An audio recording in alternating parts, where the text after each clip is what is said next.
data we have, it still seems to be rare that an asymptomatic person actually transmits onward to a secondary individual.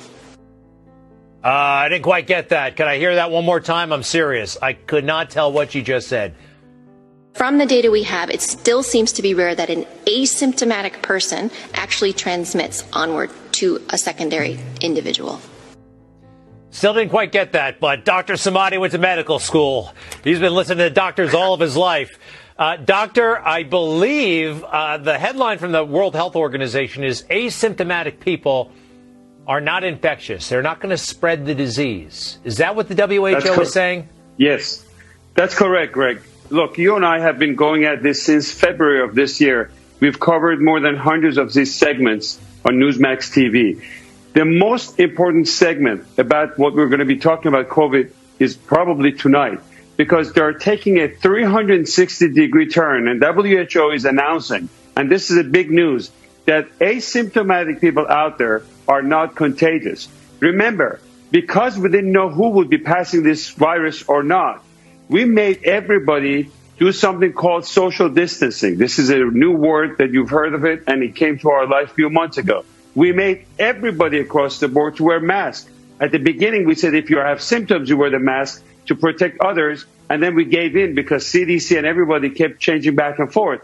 We also made everybody to go for testing. We need 300 million tests the next day, or else we cannot reopen our country. And guess what? This thing is very important. It's a breaking news that if you are not symptomatic and you don't have any symptoms of fever, chills, shortness of breath, or any of those symptoms we've spoken about, the risk of passing it on to other people and being contagious is very rare.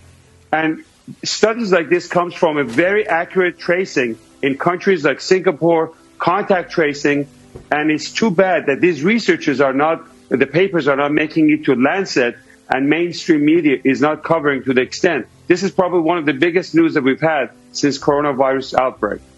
It's good news. That means really we can visit people that we weren't able to visit. You know, you didn't want to go around somebody of a certain age because you could be carrying it without knowing it. This is good stuff. Thank you for that, Doctor. Greg, the big thing is that the panic and hysteria is out the door. We can reopen our America. 40 million people have lost their job as a result of this scientific data that was wrong.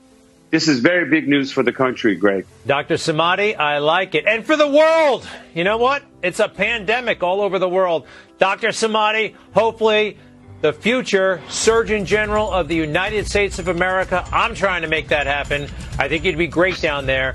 After this guy gets done, he's pretty good too. But you're great. Dr. Samari, thank you very much.